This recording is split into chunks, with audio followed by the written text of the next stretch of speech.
I'm here with Dr. Angel Morgan. She's the founder of Dreambridge and the director of the Dream Studies Certificate Program at Sophia University. She has a Ph.D. in psychology and does a lot of work within the dream work field, which has been very inspiring to me. Really excited to talk to you here and tell me your journey with how you got started with dream work and how it led you to this awesome career path. Oh my goodness. Thank you for the kind introduction, Amina. And I'm happy to finally make it here onto the podcast with you as well. Things are busy lately in a good way with dreams, right? There's a big explosion of interest in dreams, which is wonderful. Okay, my story. Oh, I didn't know you were going to ask me that first off. Let's see. Well, okay. I know you're interested in lucid dreaming, right? This is kind of your focus. And my whole approach to lucid dreaming is influenced by development because I started very young. I started as a young child, around 4 years old, having nightmares, and my psychologist father helped me learn Senoi dream work in order to practice what is essentially lucid dreaming from that lens. So it's interesting. Recently, there was a journalist who approached me and asked me if I, could give an interview about how learning lucid dreaming changed my life. But he wanted to hear a story of someone who had lived a normal life, doing normal things, and then learned lucid dreaming, and it changed their life. And I said, I'm sorry, that's not my story. My story is I learned it as a child, and it changed my life as a child. So my whole approach to teaching lucid dreaming comes from that developmental perspective of, how can parents help young children when they are showing that sign of a very natural developmental nightmare, which is they're being chased by something, some kind of animal, some kind of monster. This is a rite of passage. It's an opportunity. It's a possibility. And so educating more parents in the next generations to raise their children that way is part of my whole mission with lucid dream education. Any questions so far, or should I keep going? I mean, I love that. I have so many questions. I'll kind of let you, it's no pressure as much as you want to share, but we share similar passions. So that's very exciting to hear. Yeah. And then developmentally, of course, going into the teenage years, there are more opportunities and more challenges. And, a lot more people start to experience sleep paralysis. And that's an opportunity for lucid dreaming as well. And so anyway, there are a lot of methods, techniques, etc., that are being taught around lucid dreaming. And my whole approach just tends to be developmental, starting with what people as adults or as young adults, older adults, teens, whatever age you are, if you never got that dream education as a child, going back to that, because we all have that inner child. So teaching people how to work with their dreams. And that's why I wrote Dreamer's Powerful Tiger, a new lucid dreaming classic for children and parents of the 21st century. Long subtitle. But the whole idea is that it's never too late to go back and heal that child nightmare that you had, and how lucid dreaming also is part of the community and how we can build dream communities to support that work. So I don't know, did you read Dreamer's Powerful Tiger? I'm curious. No, I have not, but I've seen it on Amazon, and I actually really want to order it because there's not that many children's books, really only like a handful that I've seen about lucid dreaming. So that's wonderful. I'm actually going to order a few copies for some of my friends that have children. That's amazing. And it's also because, I teach at Sophia University. We have a Dream Studies Certificate program, and it's international, but there's also a Dream Study Certificate specifically in China. So it's also available in Chinese language, the book. And there's an audio book that I recorded the last time we were in Rolduc. Now you're going to the Dream Conference in Rolduc, right? Yes, okay. I'm so excited. Yes, it'll be great to see you again. Ashland was a blast, right? So now we get to go to Rolduc. And the last time I was in Rolduc, 2019 was my first year as the president of ISD.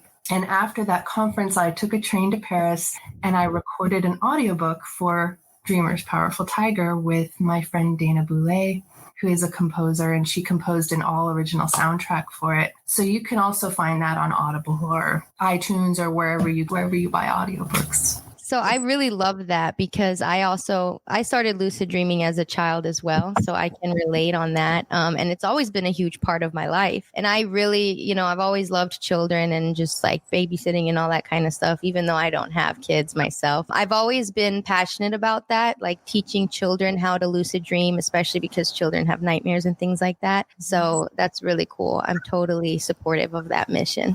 Yes. And I know, I think you're familiar with Ed Kellogg's work, right, as well. Yes. So when my children, I have 2 children who are adults, young adults, probably around your age now.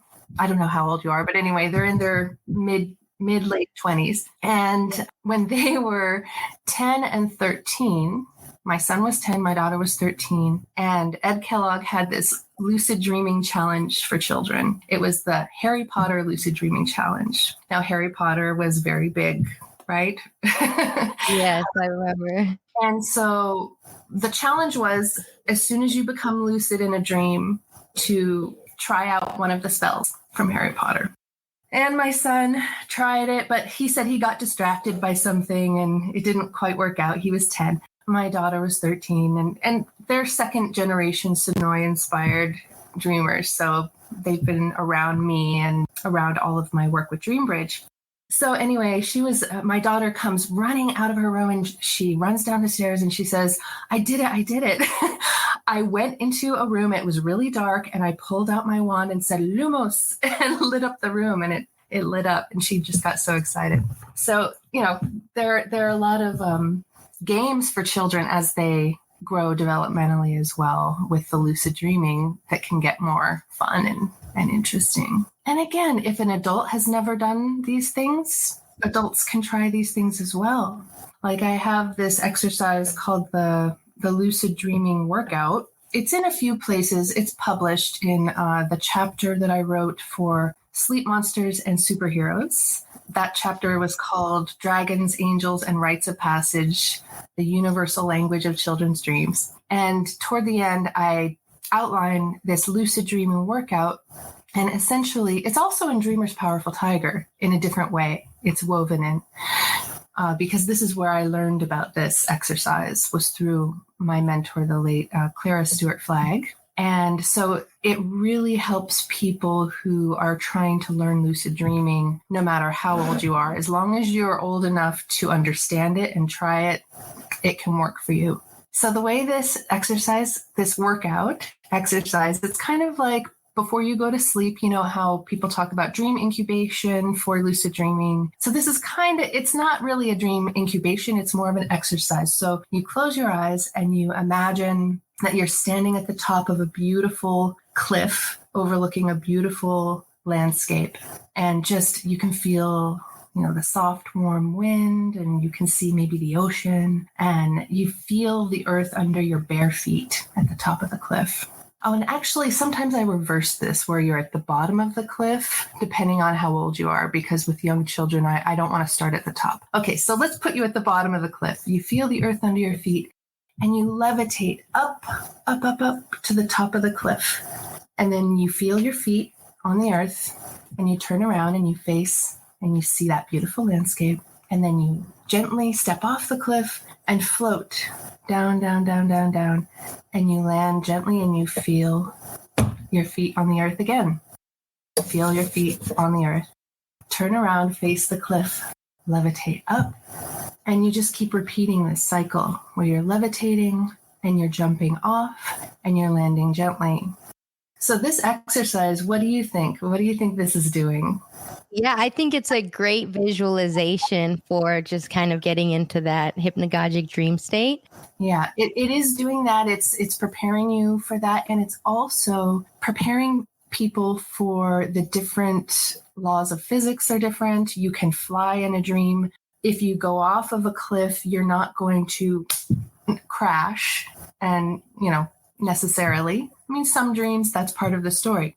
But it helps teach children and adults and anyone learning about lucid dreaming. It gives you that practice of moving in the dream space so that you can go places, and then also grounding in between. Because that's something that a lot of young people do. And I've noticed this over the past couple of decades. especially.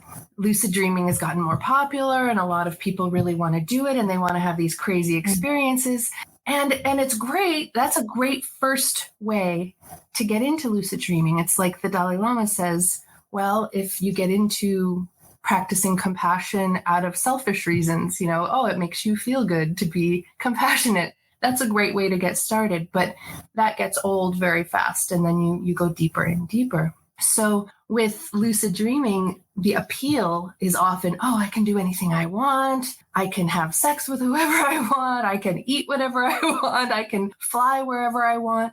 And so the grounding of the feet on the earth in between these gravitational experiences where you're levitating and where you're falling is very grounding for the individual. So that something that I learned training with Clara Stewart Flagg, who was the widow of Kilton Stewart, who had studied with the Senoi in Malaysia, is that wherever you go in a dream, she would say, well, always land on the ground and feel your feet on the ground and look around and see what's happening. See what's there. Interact with it. Make choices. It's not all about escaping, right? It's not all about just leaving and whatever isn't pleasant or whatever isn't real, I just want to have this fantasy. So anyway, it's a good way to get started. But then after a while, most people on their lucid dreaming journey will feel tired of that, and they'll look for something more meaningful in the experience. Yeah, that makes so much sense, actually, the way you describe it, how it's good giving people, like foundational skills for being inside the dream. And, I kind of went through that as well, where I would just fly away from whatever was going on in the dream. And I kind of trained myself to just stay there and be more present and interact with the dream space. And that really did change the course of my lucid dream. So even though I've been lucid dreaming since I was a child, they've evolved a lot over time and gotten more, profound and more therapeutic over the years. So that's really interesting. When you were a child and you were lucid dreaming, did you have someone guiding you or teaching you, or was it just something? Yeah, what was that like for you? Yeah, surprisingly, I didn't really. I found out later that my dad and my brother are also lucid dreamers once I got into talking about it and passionate about it. But no, I just kind of figured it out on my own. I had nightmares and I became lucid, and I would just wake myself up like, oh, this is a dream, and the dream for years. And then in high school, I was always interested in psychology and, kind of the metaphysical aspects of, life. So I kind of had more just interesting experiences like sleep paralysis and, these interesting liminal experiences that got me very curious about this kind of thing. So then, once I got into the dreaming community and I started to induce lucid dreams and met other people that were into it, I was like, oh, this is a thing. Like, this is a normal thing that people talk about. And then that's when it really, really expanded for me. So I was always a natural, but the community really made a difference. And I do think if I had my parents teaching me about lucid dreams, I can only imagine the skills and knowledge I would have learned earlier. So yeah, that's why I think that's such an important thing. It's really cool, honestly. So one thing about lucid dreaming. So we talked about how beginners can get into it. And as an advanced, experienced lucid dreamer, then now I have lucid dreamer friends, and we try to often meet up in the dream space and do these little fun experiments and explore that theory. And I know you do a lot of work with this kind of thing. And so I wanted to ask you, well, first, what's the difference between a shared dream, a mutual or mesh dream? I know there's a lot of different kind of definitions out there. Right. So there's this general category of collective dreaming, and there are a lot of different kinds of collective dreams. People sometimes get together and dream for healing. They dream together for somebody who needs healing, for example, or they meet up, they plan to meet up in a lucid dream. There's mutual dreaming and shared dreaming, and mutual dreaming is, let's say that you and I both had a dream and we're sharing our dreams and we realize, oh, that's a very similar theme. Like my dream had some rain and yours had a rainbow, and there's some mutual elements. Or maybe I'm in a coffee house and you were in a coffee house, but there's nothing, there's no evidence of real that we were in the same dream, but there's some similar elements. So that's kind of mutual dreaming. Shared dreaming tends to provide more evidence for the possibility that people are sharing a specific dreamscape. So For example, I forget what year it was. I want to say 2013, maybe, the last year of the Cyber Dreaming conference that ISD used to have.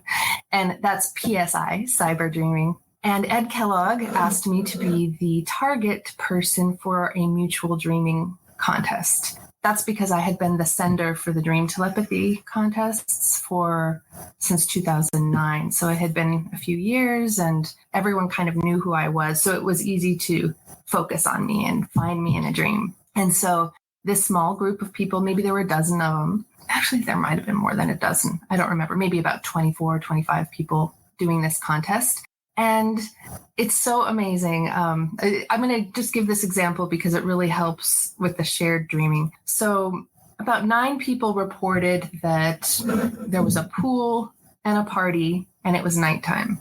And I reported that. So all of our independent dream reports that went to Ed Kellogg said these things. So this is kind of, okay, what's going on here? That's definitely mutual dreaming. Was it shared dreaming? So the evidence for the shared dreaming came from Maria Cernuto, who I don't know if you're familiar with her, but she has a Psi Dreaming group that she works with since then. And Maria and I knew each other. We were doing some work together on a project elsewhere. And this often helps when people know each other already or have some kind of a connection already. So in her dream report and in my dream report, there were 2 very convincing elements. One was that we both saw a bald, tattooed man, like he was covered in tattoos completely. We both reported that. Secondly, we both reported that we were telling each other jokes and making each other laugh, and we couldn't look at each other because if we looked at each other, we would start laughing. Wow, that's very specific. Very specific. Yeah. So that is some strong evidence for a shared dream that we were there, wherever there is, which is another conversation. And then, that we experienced that same very specific phenomena. So she won the contest. Yeah. Wow. That's incredible. And I've heard so many similar stories, not just through the IASD dream telepathy or Psi Dreaming contest, but just in general through lucid dreamers of we had the same dream with very, very similar, if not identical, objects or environments. So that just blows my mind. I know you have kind of changed the method over the years and the procedure. Is there a certain way that you found that kind of makes this replicable and indisputable evidence, despite there still being a lot of skeptical theories out there? I love your question. So I'm going to start with the first part of your question, and then we'll lead up to replicability. Yes. So as I said, I had been the sender since 2009 through, I think it was 2017 was the last time I was a sender for the ISD Dream Telepathy contests, which were based on Stanley Krippner and Montague Ullman's experiments at Maimonides. And so dream telepathy, essentially, I was supposed to be sending an image telepathically to hundreds of people around the world, not only at the conference, but there were people who were participating online, even back then, right? Still participating online. And so when Bob Van de Kessel taught me how to be a sender that first year in 2009, the protocols were very minimal for the sender. It was more like you could act it out or you could, just stay up all night, essentially. You need to remain conscious is the main thing. So my instructions were stay up all night, send the image. You're very exhausted the next day. You sleep all day because, sleep deprivation. And every year there were always some good hits. But what happened with me is the image that I got was a space shuttle blasting off, lots of smoke at night. And so I'm in my hotel room with this image and my task is to send it. I'm thinking, Bob said, act it out. How am I going to act this out? So I'm literally jumping up and down in my hotel room. And I'm like, this is ridiculous. So intuitively, I just very organically sat on my bed in meditation. I cleared my mind. I could feel the energy of all the people tuning into me, right? Because they're in sleep and I could feel them in that realm. In my hotel room, it's a lot of energy. So I'm like clearing my mind so that I can just focus on the image. And the image is posted in my room. And I am going from this meditation. I went into the image, and it was like this merging with the image, kind of like in a meditation with, say, a tanka, where you're focusing on a particular deity or something. So merging with the space shuttle. And I blast, in my lucid dreaming mind into space. So I felt this like out of body, and I'm in space with where the space shuttle went. Okay, so in this lucid dreaming space, all these other little rockets are shooting up from Earth that I can see, and it's all the people playing the contest wanting to see where I am.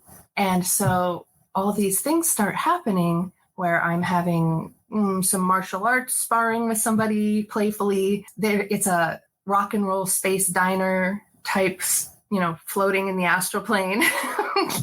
It's just this really kind of fun, interesting lucid dream that I'm having with all these new people I just met at ISD. And so then I get, how sometimes when you get really excited in a lucid dream, you wake up, right? But I'm a practiced, experienced lucid dreamer. So I was like, this is exciting and I want to write this down. So I wrote it down in my hotel room. And then I cleared my mind again, went back into meditation, and then into another lucid dream, picking up where I left off. And I went through this cycle 12 times throughout the night. And what that did is it created more data than the dream reports that were going to be collected later, because now we had everyone who's participating, we had their dream reports, but now we had my lucid dream reports to compare the dreams and to see, is there evidence for Psi Dreaming that's going on? And Psi Dreaming, so there was a lot of evidence. There was one very strong precognitive dream that would have won, but she had the dream 2 days before I sent, but it was spot on, the image, everything. And there were other dream reports. Someone saw me sparring with somebody playfully doing martial arts, and I had a samurai sword. Someone else saw me scattering seeds. And there were things that were very, very good, strong evidence for shared dreaming. The next year, it was 8 cycles that I did. So between 12 and 8. But this protocol that I had done was not part of the original protocol. And my rationalization of it was, well, lucid dreaming, in my lucid dreaming and in my meditation, even though I'm moving through these different states of consciousness, I'm conscious. So I'm not unconscious. So developing this, what I ended up calling it in the Many Worlds of Lucid Dreaming 3, which was a couple years ago, I believe, I wrote it up, and it's called the Lucid Dreaming Sender Effect, the LDSE. And so this protocol is something that, in my experience and in the people who I worked with, Bob Vandekessel and Stanley Krippner and many other people who were involved, said that it generated a lot more juicy psi hits and potential evidence for shared dreaming. However, that is the most elusive aspect of dream research to attempt to verify and validate scientifically. So it is at Sophia University something that I am working on with students, and we are doing some dream research to attempt to replicate what I did all those years. Oh, that's really, really exciting. I'm excited to see how that progresses, because I definitely think it's like a great area of research, and it's just so new, I guess. Maybe not to you, but to the world, I guess. So this is really fascinating to me, this concept of sending and receiving. So do you think that having one person as the sender and people trying to, tune into that versus maybe like a buddy system where 2 people try to meet up, do you feel like there would be any differences in that? Give me an example. Let's say me and you are both lucid dreamers. Well, we are. And, we have a keyword. So we're both trying to send to each other and like get each other's target image or something like that. I mean, I guess there's so many different ways to do it. Oh, okay. So what you're bringing up reminds me that there is a difference between dream clairvoyance and dream telepathy. Dream clairvoyance, dream telepathy, and shared dreaming. Okay, so there's three kind of phenomena that we're talking about. So shared dreaming is let's meet up in a dream. Dream telepathy is sending an image to, or sending a thought or an image or a concept to one or more people while they're sleeping. And then dream clairvoyance it's like remote viewing. Like, can you see something that is somewhere else other than where you are while you're dreaming? Gotcha. Okay. Yeah, that makes a lot of sense. So it seems like the dream telepathy category, you don't necessarily need to be lucid to be able to have a dream about the target image, whereas the other ones are more consciously directed, it seems. Okay. Yeah, it makes sense. That is really, really interesting to me. And it's something that, I hope to see, more research expanding on in the future. What technology and resources do you think, or would you like to see in the future for the direction of this field of research? Okay, so technology, hold that thought. Let's put a pin in that because I want to pick up on something just before that. We were talking about the differences between the different phenomena. There is a book that I recommend for you. And also, if you ever decide to do you have a master's already? I have a master's, yes. And I was emailing you about trying to do the Ph.D, which I'm in my state, I can't go to Sophia. So I was thinking of doing the studies program. So I'm still kind of looking at my options. Well, yes, the Dream Study Certificate program, you can apply that as electives toward a master's or a PhD. So that would be a great place for you to start. There is a book that we work with called Extraordinary Dreams and How to Work with Them. And that is Stanley Krippner, Fariba Bagzaran, and Andre Persia de Carvalho. And it covers 14 different kinds of extraordinary dreams and would really add to the conversation that we're having. When you do the Dream Study Certificate, we can go deeper into that conversation. Oh, yeah, that would be great. It's definitely something that I look forward to doing. So I'm sure that we'll be able to connect more on that. Cool. Awesome.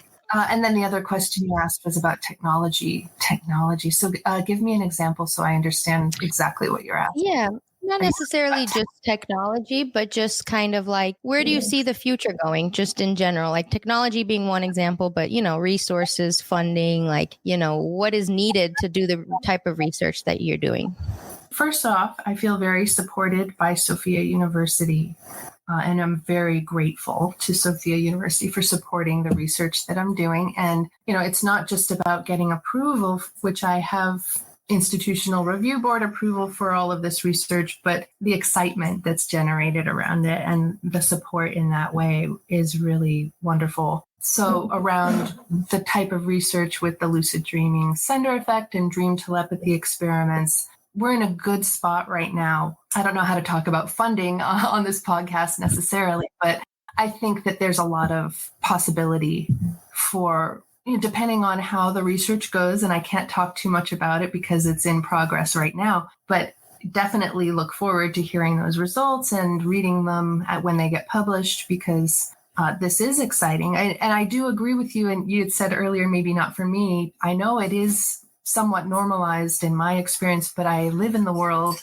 I'm very aware that it's not normalized in mainstream society, and that this really is something that is rather exciting and that does open up possibilities with how people can understand dreams and dreaming, and how important that part of our lives really is holistically, that it's not just this separate thing that happens at night. It really is part of who we are. And so I'm very optimistic. I tend to be optimistic about the future. And this is speaking as someone who was president of the IASD during the pandemic. So from 2019 to 2021, and, things have been very intense and transformative and challenging. And yet something about that transformation in the world has opened up this very interesting window in consciousness for helping people think about dreams, dream differently, circadian rhythms shifting because of rhythms shifting, the daily rhythm, the societal rhythm. And so I'm very hopeful about our careers that we are in. and how it's going to reach people. And as far as tech, the person to talk to about dream tech is Michelle Carr, my colleague. She is really wonderful in that area of knowledge. I tend to, one of my students wrote this in a discussion this week about, I have a love/not love relationship with technology. Yeah, same. I like that a lot because I relate to that. I feel like there's a lot that technology can do for us, but when it comes to dreaming, in my experience, dream tech feels like not my route to how to evolve our dreaming capacities, our lucid dreaming capacities, our spiritual, our holistic capacities don't require technology. Now, to do a podcast with Amina Mara, it requires some technology. So here we are, and it's wonderful. So it has its place and its challenges. Yeah, I appreciate you saying that.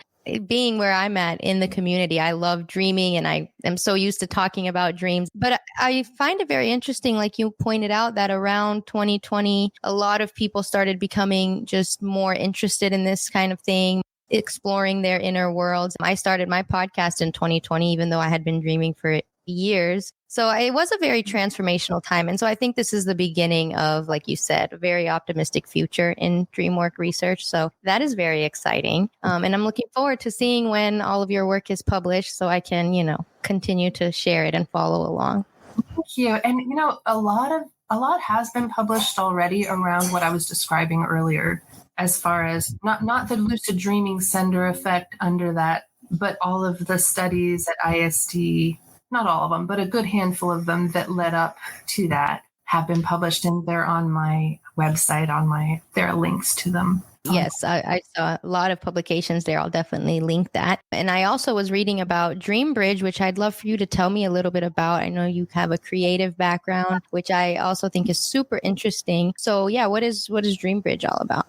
Definitely my whole life, I've been a creative person, and my first career was in theater, film, and television. And I had my bachelor's degree from UCLA in the theater, film, and television. And also visual arts was my minor as well. And I went to Idlewild Arts Academy. So before that, I have been a creative person and a dreamer. So like these two lanes of creativity and dreaming have been happening in parallel my whole biography. And then at a certain point when I went to work on my Ph.D. was when I went to work with Stanley Krippner at Saybrook and Amadeo Giorgi, and my godfather, Rollo May, was the founder of Saybrook. So I was drawn to that school at that time. And working with Stanley, I shared my vision for how can I integrate dreams and creativity more into a program of dream education for all ages. And I had been actually that's not true. Before I went to work on my PhD, when I was working on my master's thesis, 2000 to 2002, that was the first time I wrote about Dreambridge. I wrote an essay as part of my thesis about this vision for a place. And I was envisioning in physical space a building, a center, a dream arts community center where all ages can come and learn dream arts and practice dream arts and share dream arts. And this led to my method, the Dreambridge method, which is, finding ways to express your creativity from dream work and then sharing it with others in community. And later, when I found ISD, that supported that as well, because there's a lot of dream bridging going on at ISD, but they just don't call it that. So it's a way of describing taking an experience during sleep and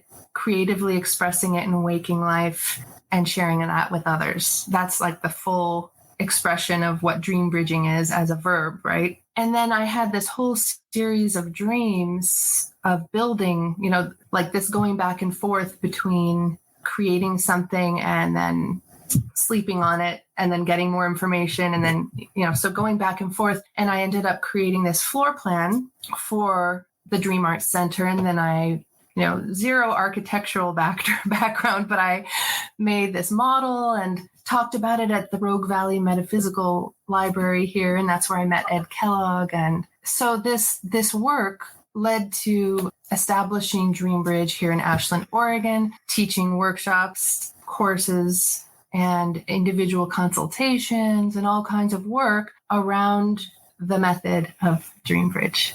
I love that. Yeah, that name makes so much sense now that you explain it, because like bridging the dream and the waking, that's really cool. I love seeing people that create art and bring things to life from their dreams. I do a little bit of that myself. I'm not like a professional artist, but I've always been like creative. I've done graphic design. So sometimes I dream something really beautiful and like I just kind of honor the dream by painting it or doodling or something. Yeah. Honoring the dream or acting on the dream. We've heard this is in the literature. People have used that language. So it's just another way of talking about that. And also in the Dreambridge logo, you'll see this infinity, this lemniscate, and it goes from waking consciousness to dreaming consciousness. And it's a continuum. It just goes back and forth. So it's that weaving of, okay, so now it actually goes both directions. So let's say you've bridged something into the world and you've shared it with others. And then how does that weave back into your dream world? Because both worlds influence each other. And that goes back to the Senoi inspired dream work, right? Yes, I love that. Yeah, very true. Well, this has been amazing. Like we touched on a lot of interesting topics that I wanted to ask you about. And did you have any questions or anything else that you wanted to talk about? Yes. Well, first I want to say thank you for creating a podcast that is reaching, the younger generations. I think it's really important that young people in the world who are discovering lucid dreaming are getting more information, and talking about the importance of what we've discovered is important and why it's important. And I guess I'm curious, what are the biggest questions that you feel younger dreamers are asking these days? Yeah, that's such a good question, because I really am very much online and get a lot of social media comments and things like that. And I see there's kind of two sides of things. There's like the beginner sides of things, which are people just asking like, how do I get started? Like, what does this mean? Like, it's a lot of analysis things too. Like, oh, I dreamt of this. Like, what does it mean? People just starting to get curious about their dreams. And then there's the more advanced lucid dreamer side of like people that have been dreaming, but maybe they're just kind of curious. And those are more of like the metaphysical side of questions. Like, what does it mean? Is dreaming related to remote viewing and astral projection and like all these things we talked about that are similar, out of body experiences? So a lot of people just trying to make sense of their experiences and kind of find community. So yeah, I think it's interesting and important to keep talking about these things. I am very much in my happy place at Sophia University with the Dream Studies certificate. It's a dream come true, not to be cheesy, but it really is such a wonderful experience for me after all I've been through in my life with dreams and creativity and academia, to be directing this dream studies program where a lot of my students are my age or older, but most of them are younger, millennial and Gen Z students. So I've got a lot of students coming through the Dream Studies certificate program asking the same kind of questions that you just mentioned. And it is so wonderful. I just really treasure the honor and privilege to be teaching and working with people around these topics. What was your experience like coming to your first IASD conference in Ashland last summer? Oh my God. It was life-changing, to say the least. And I didn't even, of course, get to see every presentation or everything, but just being in that environment, being around people that are like taking this seriously and excited and have these passions, like it was really like motivating for me and inspiring for me. So it really is life-changing. And that was my first one, even though I've heard of IASD before. And I told myself, like, I'm so determined to go every year. And then when I found out it was in Europe, I was like, oh, that's going to be really hard, but I made it happen. So yeah, and I'll be doing a lucid dreaming morning group as well. So that'll be fun. That's fantastic. I will be doing a lucid dream drama workshop. Oh, fun. Which I also did in Ashland. And I invite you, if you are able to make it to that, it's, and that's, so essentially that's some dream psychodrama that is connected to lucid dreaming. And I talk about how it's connected to lucid dreaming. Awesome. Yeah, I'll definitely check it out. So where can people find you, like your website or anything else that you have to share that you just want to promote?